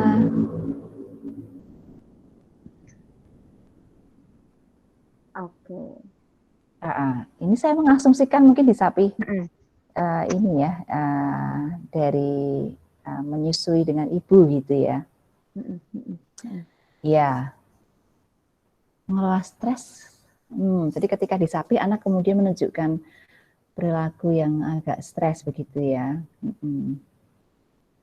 Oh iya, maaf anak saya lagi rewel jadi nggak bisa open mic ya, nggak apa-apa Bu Flora.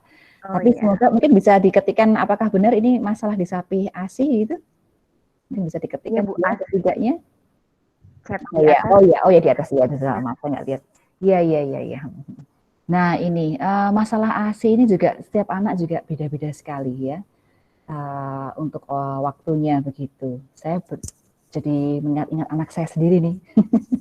Anak saya yang pertama itu di usia berapa ya itu ya, sekitar 6 bulan atau antara 6 sampai 9 bulan sudah tidak mau ya, sudah udah sapih gitu, dari sapih ya gitu. Tapi yang kedua ini sampai usia 2 tahun ya. Ya, sampai usia 2 tahun. Jadi sekali lagi anak memang secara karakter membawa membawa kebutuhannya masing-masing untuk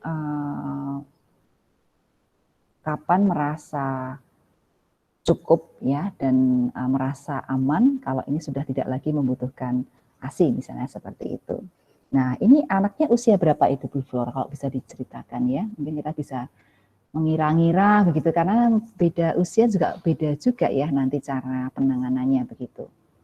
Karena ketika sudah usia 2 tahun mungkin itu memang sudah waktunya ya untuk oke 2 tahun 3 bulan ya memang sudah waktunya ya untuk disapih ya. Begitu. Teknik-tekniknya itu macam-macam gitu ya, tetapi yang bisa kita lakukan pada anak-anak ini yang utama adalah dengan mengajak dia bicara ya pastinya jelas ya. Kita tetap akan menyampaikan kepada anak bahwa kamu sudah harus mulai belajar minum dari botol misalnya atau dari gelas begitu. Nah ini bisa kita buatkan pentahapan gitu ya Mbak ya, Bu Flora, pentahapan supaya tidak langsung berpindah begitu ya, seperti itu. Dan dalam hal pentahapan itu, fokus kita adalah memuji keberhasilan yang sudah dia capai, gitu ya. Misalnya hari ini dia berhasil minum dari botol meskipun hanya berapa kali begitu ya, kita puji begitu. Atau minum dari gelas misalnya kita puji. Ibu kalau mau memberikan reward juga boleh ya, memberikan reward tetapi asal rewardnya itu sesuatu yang bermakna untuk anak. Misalnya rewardnya dalam bentuk pelukan ya, ciuman gitu ya, kegiatan bersama antara ibu dan anak sehingga bonding yang dulu itu dirasakan dari ASI menyusui dialihkan ke bonding dalam bentuk yang lain misalnya ya, bermain sesuatu yang anak suka dengan ibunya atau bermain mainan apalah yang anak suka dengan ibunya. Jadi mengalihkan rasa nyaman anak menyusui gitu ya ke hal yang lain yang itu juga anak itu senang atau merasa nyaman gitu ya, seperti itu. Nah itu yang tahu pastinya orang tua ya, apa yang membuat anak merasa nyaman selain menyusui misalnya seperti itu ya. Itu yang bisa kita lakukan, pentahapan, kemudian acknowledgement ya, atau mengakui keberhasilan dia sedikit apapun, sekecil apapun ya, itu adalah kayak sesuatu yang hebat ya, seperti itu. Dan juga mengalihkan rasa nyaman ya itu ke hal-hal yang lain. Rasa nyaman itu bisa mulut ya, kalau menyusui kan pasti itu dari oral ya, dari oral dan juga perasaan. Oral juga bisa diganti dengan hal yang lain, misalnya makanan atau ya makanan ya yang itu sifatnya juga tetap oral ya, membuat anak mengunyah begitu, seperti itu. Juga perasaan nyaman misalnya dengan mendongeng atau bermain atau hal yang lain yang anak sangat menyukai itu. Jadi kita mengalihkan sumber rasa nyaman itu ke benda atau juga kegiatan yang lain begitu. Oke. Ini ada satu lagi ya sepertinya ya. Oh ada 2. Tapi waktunya masih ada nggak ya Mbak? Ada Bu. Oh masih ada 10 menit lagi. Iya. Oh ya baik. Ini ada pertanyaan yang terlewat ternyata Bu. Dari Bu Sabatina. Jadi beliau bertanya, anak usia 3 tahun sering melawan apa yang kita minta. Nah, gimana bahasa yang tepat untuk mendorong atau meminta anak kita melakukan sesuatu? Ini sama persis dengan yang tadi ya. Iya, sekali lagi saya tekankan ini ciri khas anak usia sampai 1 sampai 3 tahun memang seperti itu. Ya. Itu tadi karena mereka sedang menunjukkan otonominya, ya. Sekali lagi justru ini diingat, ini adalah masa emas, ya. Masa emas bagi mereka untuk belajar menjadi anak-anak yang mandiri begitu.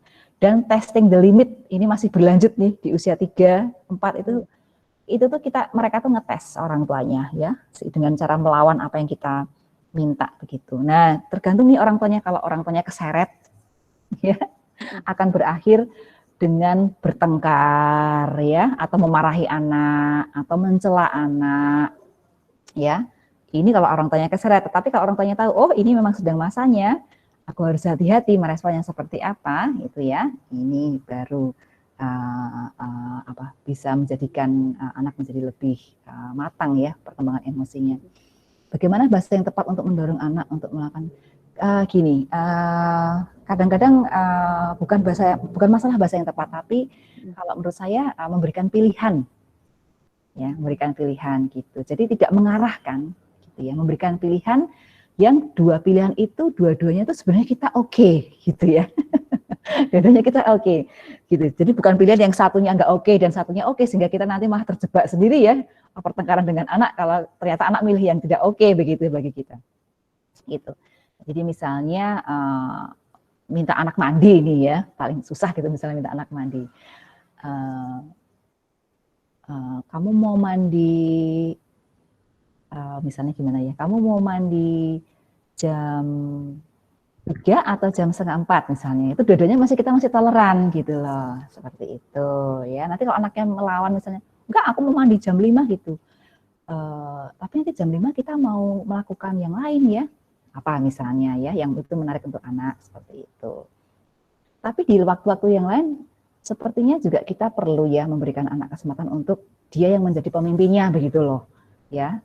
Dia yang menentukan atau dia yang mengatakan apa yang dia mau gitu, seperti itu. Misalnya makan gitu, kita bisa hari ini mau makan apa, ya kan? Nanti anak yang milih, aku mau ini mah gitu. Hari ini mau main apa gitu. Nah, itu anak yang menjadi leader, ya, menjadi pemimpinnya. Tapi di waktu-waktu yang lain yang kita merasa oh kita harus jadi leadernya, maka kita yang menentukan pilihannya gitu. Nah, hanya diingat-ingat pilihannya tentunya yang kita merasa oke ya, dua-duanya gitu nanti. Ya, seperti itu. Oke. Baik, Bu. Nah, ini pertanyaan terakhir nih, Bu.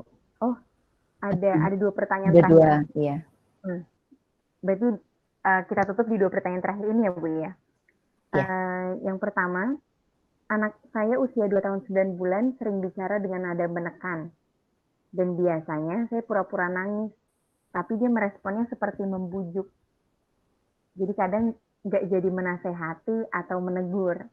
Nah, itu tindakan seperti itu betul nggak, Bu? Kalau nggak, adakah solusi lain? Pura-pura nangis ya. Pura-pura nangis supaya anak nggak jadi menekan begitu. Nada menekan itu seperti apa ya? Saya berusaha membayangkan nada menekan itu seperti apa ya.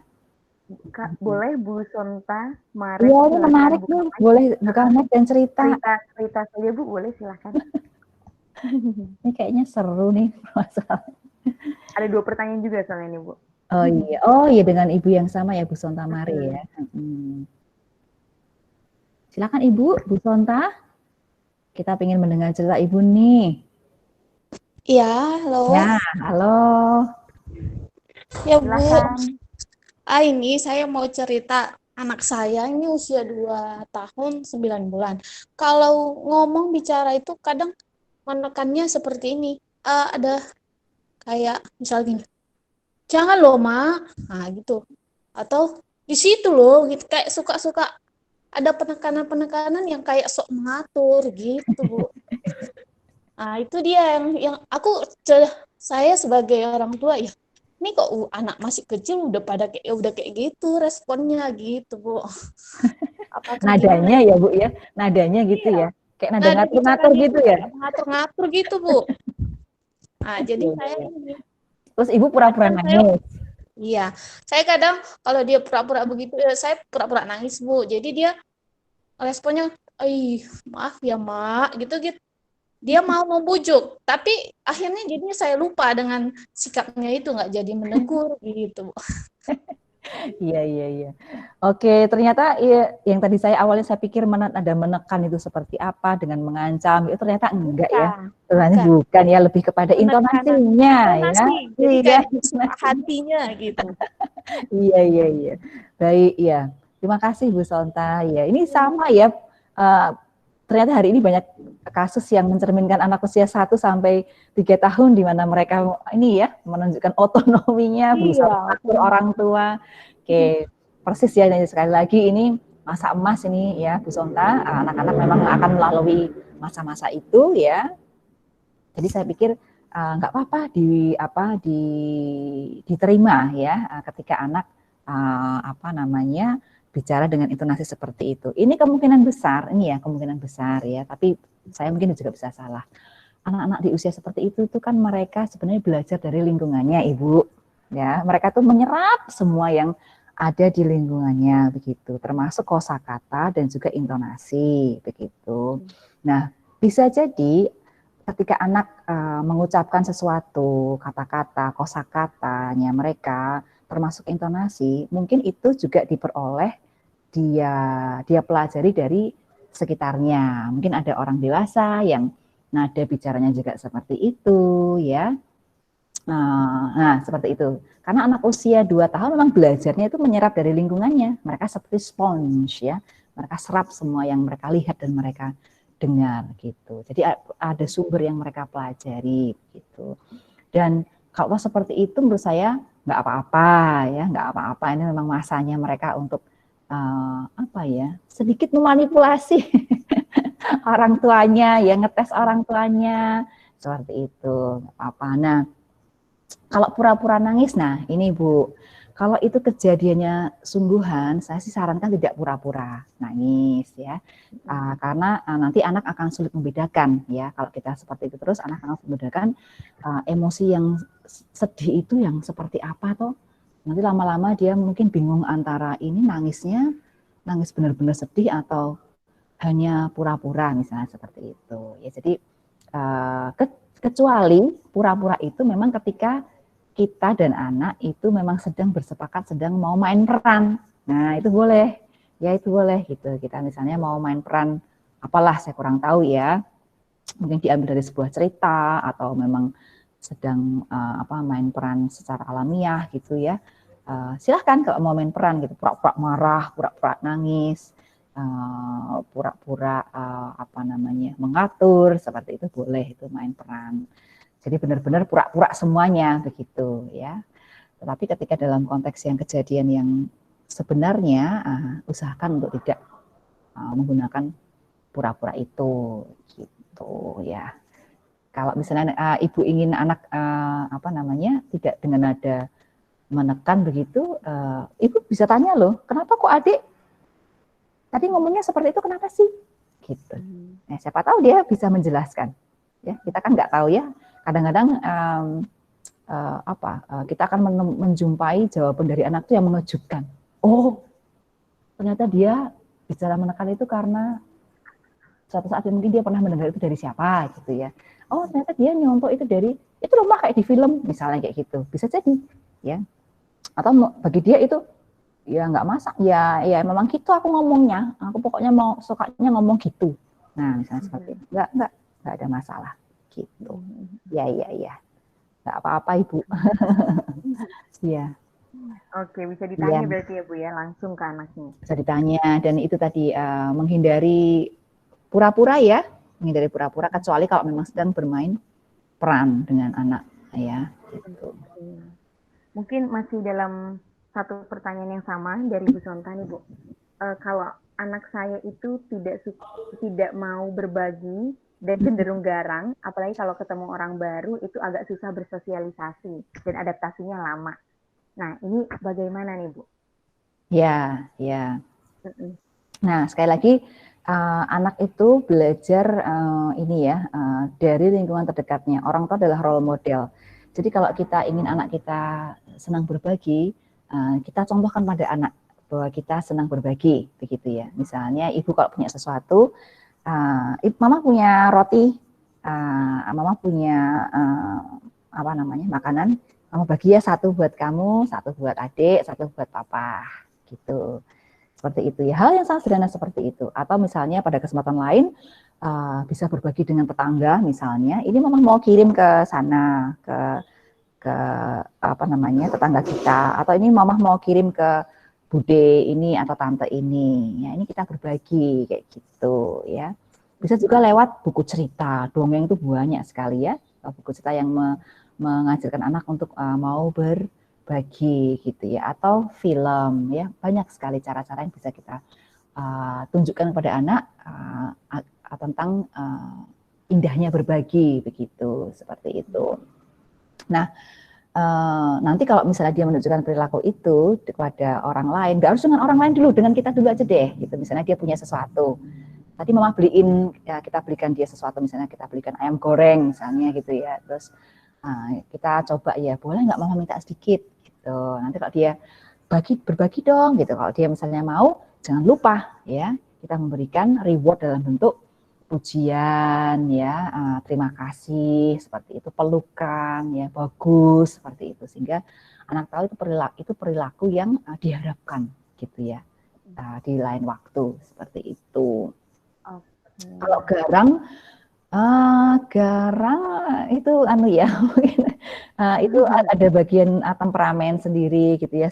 Selama itu tidak menyakiti orang lain, menurut saya mungkin ini maksudnya adalah anak yang tegas gitu ya, yang suaranya mungkin keras, itu nggak apa-apa ya. Memang itu ciri khas karakter anak, bisa beda-beda. Dan kalau temu ke teman baru agak susah bersosialisasi. Nah itu dia yang tadi saya ceritakan. Temperamen anak itu bisa beda-beda. Ada anak yang sangat mudah ya, fleksibel sekali, masuk ke lingkungan yang baru langsung ramah, langsung kenal dengan banyak orang, langsung dapat teman seperti itu. Ada anak yang lama ya, membutuhkan beberapa kali, baru merasa aman, merasa nyaman. Ada anak yang sulit. Nah, kalau misalnya anak ibu termasuk di golongan yang lama, nggak apa-apa, itu berarti hanya butuh waktu ya, memang butuh waktu dan butuh kesempatan berkali-kali untuk bisa akhirnya berteman gitu. Tetapi kalau anak masuk dalam kategori yang sulit, nah ini yang memang perlu perlu pendekatan yang lebih khusus ya, membantu anak untuk dibantu strategi-strategi untuk bisa bicara dengan orang lain, ditemani dulu seperti itu. Tapi kalau ini hanya lama, hanya masalah ini Bu, masalah kesabaran ya, kesabaran dan waktu. Begitu.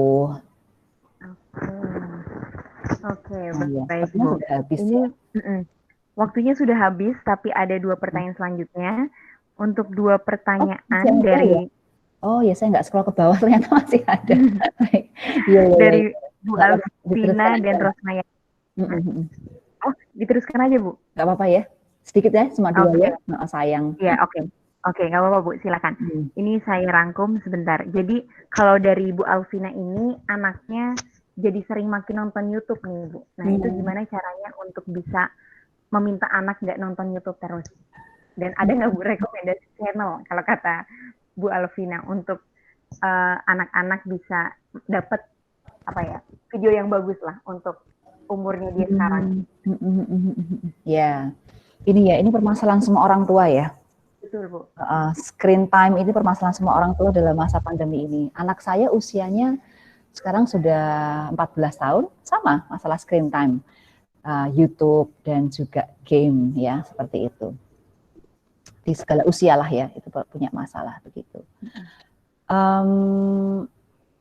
Satu hal yang perlu kita sadari, anak punya kebutuhan untuk beraktivitas, ya kan, gitu.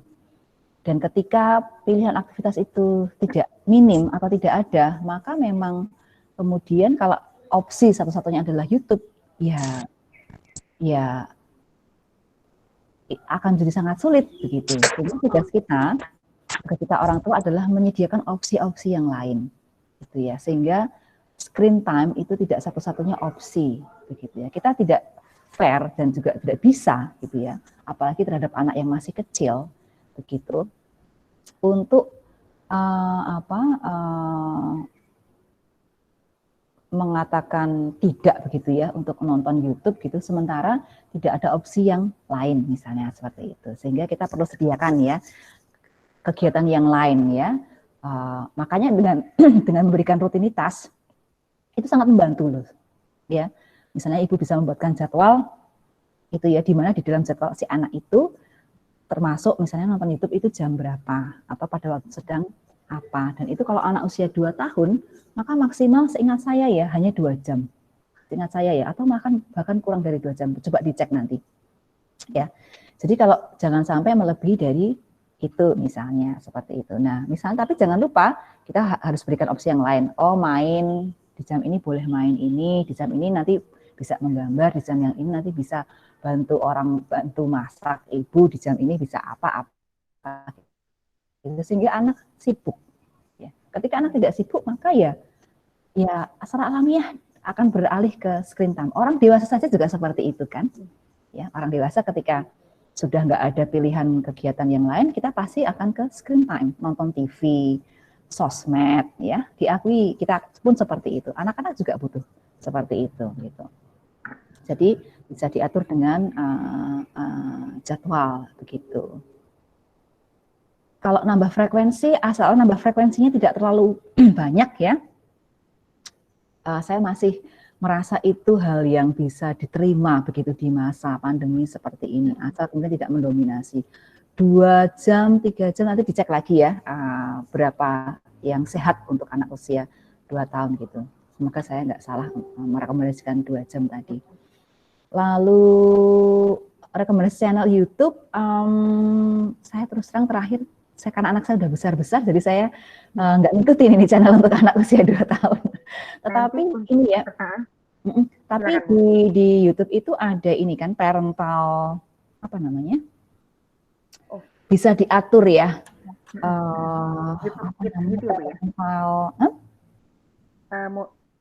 Jadi aksesnya lewat YouTube Kids. Jadi diatur. Nah, YouTube Kids, benar, betul, YouTube Kids ya. Sehingga anak nggak bisa hanya sekedar buka YouTube, tapi YouTube Kids, sehingga tidak bisa buka yang lain-lain gitu. Sehingga nanti apapun yang ditonton di situ itu oke semua untuk anak-anak gitu. Nah, Mbak Renesa mungkin ngerti tekniknya, cara ngatur itunya, settingannya. Saya terus terang udah nggak ini. Mungkin nanti akan kami jawab lebih lengkap lewat konten yang ada di sosial media kami terkait jumlah YouTube harus nonton berapa jam, jumlah umur, itu nanti Ibu dan Bapak, teman-teman semuanya bisa lihat di Kids Studio Instagram. Kita lanjutkan ke pertanyaan selanjutnya Ibu, dan terakhir, dan ini penutup yang juga mungkin sangat menarik pertanyaannya.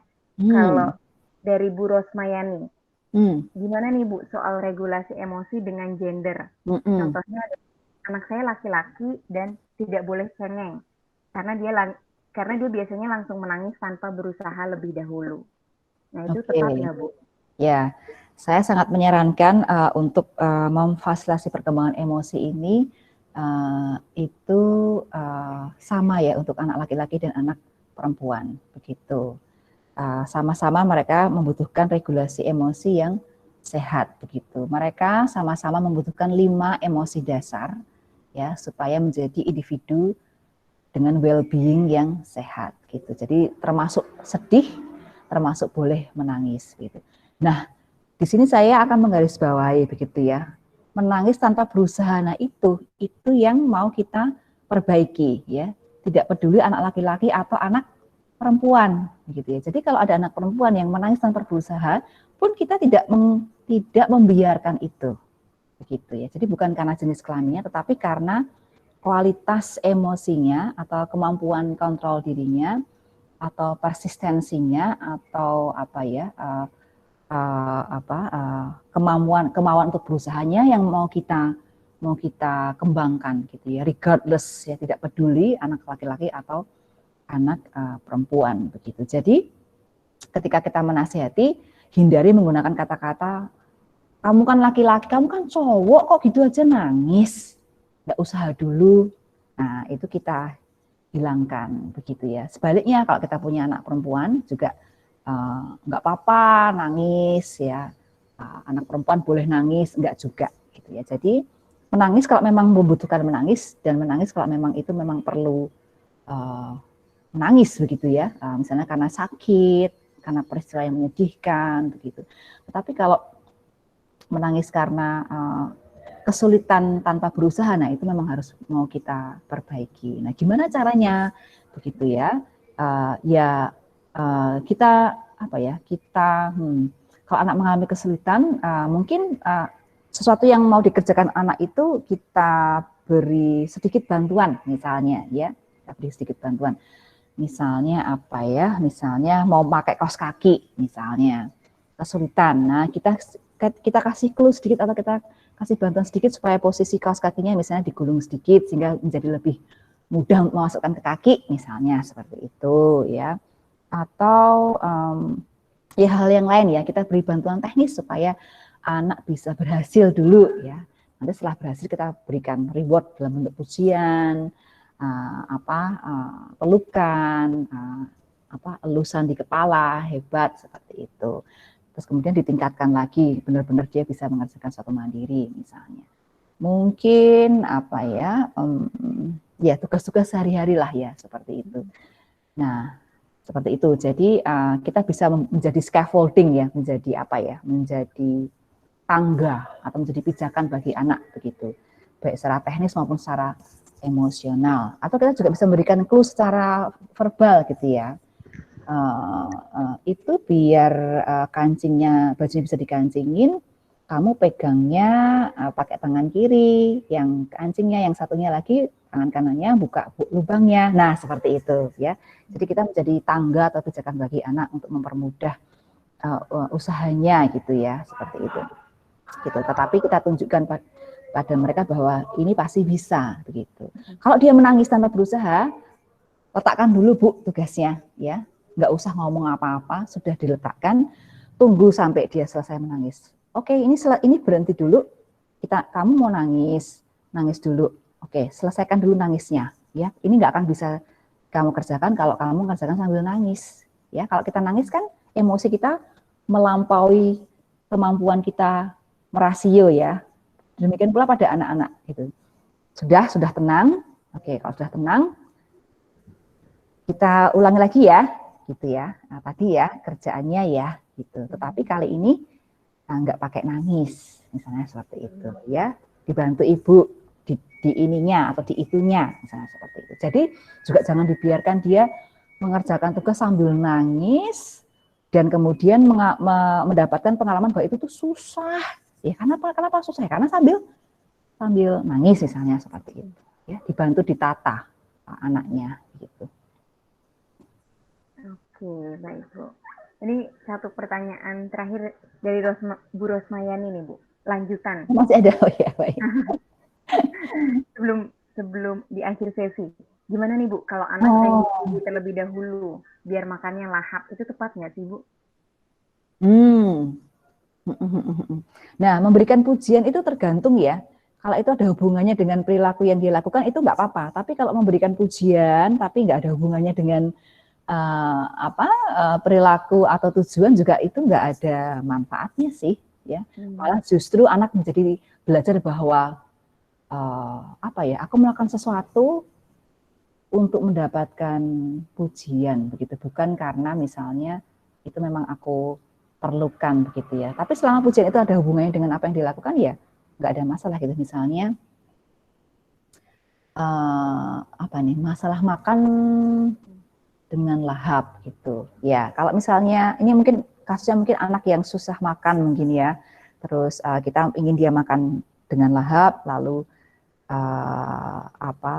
ayo dimakan gitu, terus dia makan dengan lahap lalu kita puji gitu ya, boleh saja asal pujiannya gini ya, pujiannya nah bagus ya, oh terima kasih ya ibu tadi udah masak, sampai masak dimakan gitu. Wah, itu berarti kamu suka masakan ibu misalnya. Itu kan juga terima kasih ya sudah menghargai ibu masak gitu. Itu kan juga pujian ya, seperti itu bagus. Atau juga memuji misalnya, wah hebat udah bisa makan banyak, itu bikin kamu sehat. Itu nggak apa-apa itu. Selama itu ada kaitannya dengan apa yang sedang dia lakukan gitu ya. Gitu. Nah, tetapi lama kelamaan kita kan juga nggak bisa seperti itu terus. ya. Nah, lama-kelamaan frekuensi pujiannya mungkin bisa dikurangi. Karena makan itu kan memang sesuatu yang harus anak lakukan, ya.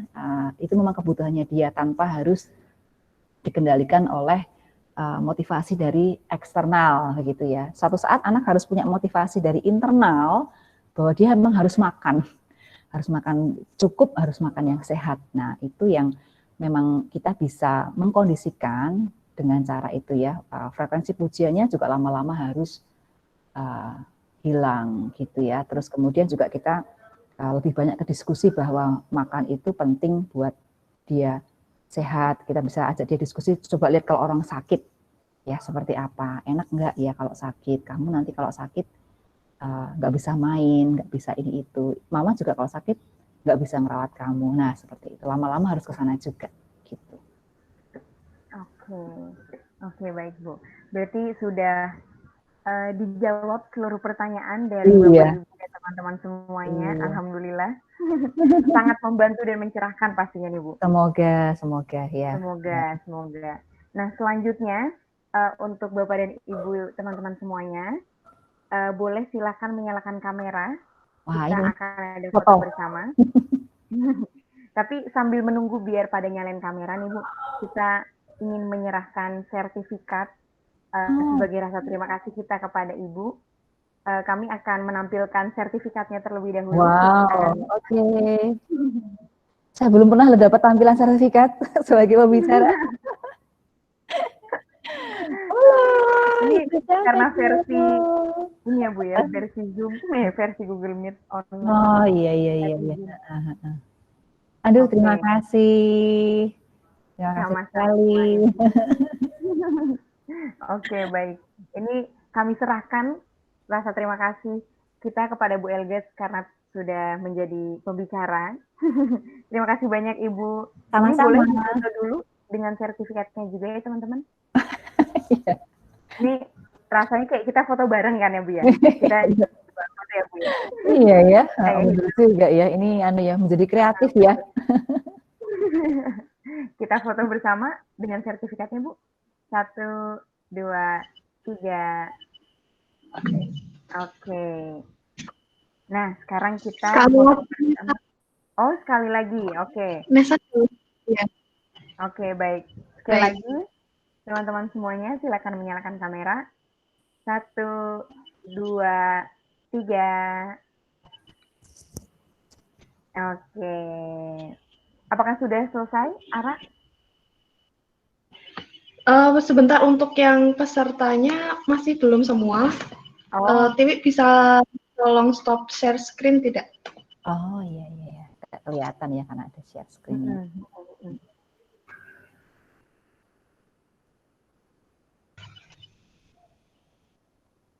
Oke. Kita bisa foto bersama seluruh teman-teman semuanya nih yang hadir saat ini. Kita mulai ya teman-teman. Iya. Oke. 3. Bentar. Oh ya. Silakan Ara yang hitung. Oke, baik. Bu Dani fotonya miring Bu, HP-nya di ya.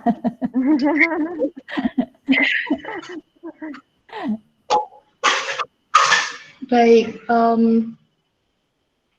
Silahkan untuk tersenyum. Saya hitung ya. Baik. 3, 2, 1. Ya. Sebentar.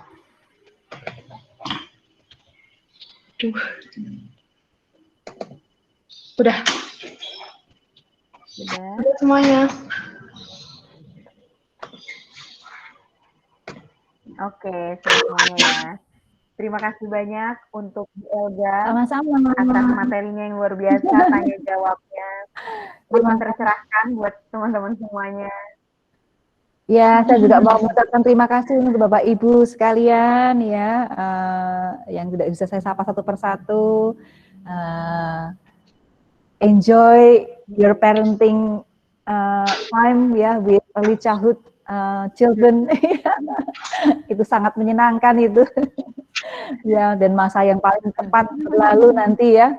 Nanti anak usia dini itu kan 0 sampai 8, nanti tahu-tahu udah umur udah memasuki masa anak sekolah dasar ya, dan itu masa emas ya, masa emas yang tidak bisa kembali, dan masa apa ya, masa emas untuk perkembangan otak, emosi. Jadi apa namanya, nikmati dan banyak waktu dengan anak-anak usia dini. Meskipun masa pandemi seperti ini memang sangat sulit, tetapi tetap semangat mendampingi anak-anak usia dini. Ya. Oke, baik. Terima kasih banyak Bu Elga, dan terima kasih banyak buat para Bapak, Ibu, dan teman-teman semuanya yang telah mendaftarkan diri di webinar hari ini. Karena ternyata kalau lewat Google Meet ini kita bisa seluruh Indonesia, bahkan tadi ada yang Aceh, Medan, Tangerang, Jakarta. Jadi terima kasih banyak untuk teman-teman semuanya. Jangan lupa untuk mengisi Google Form yang akan kami kirimkan juga di grup untuk bisa sebagai pengembangan dari studio biar lebih baik lagi.